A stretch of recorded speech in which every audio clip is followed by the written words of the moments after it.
point is that 5G offtake has been slower than 4G.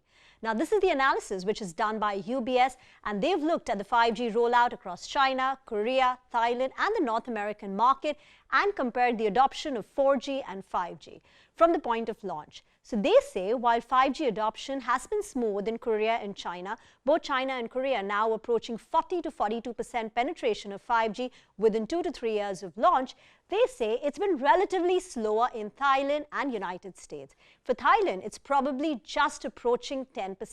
So the overall takeaway is that the pace of 5G adoption in all global markets has been slower than that of 4G. The question is why?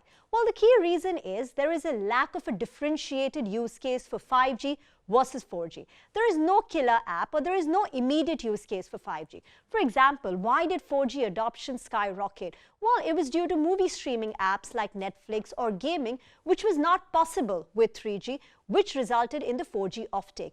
But there is no killer app which requires 5G and cannot be done with 4G.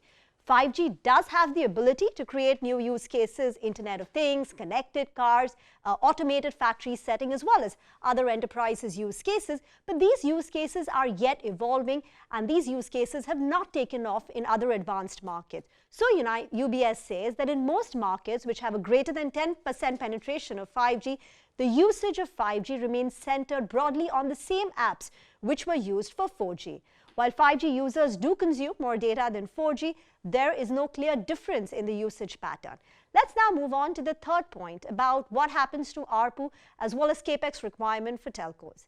UBS says that 5G ARPUs have been at a premium of 10 to 15%. Also, 5G opens up new revenue opportunities, the most prominent one being the fixed wireless opportunity given India's low home broadband penetration.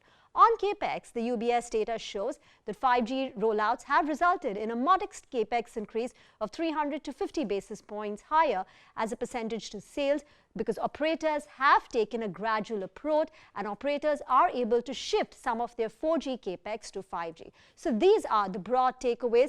There is a premiumization of ARPUs to the tune of 10 to 15%.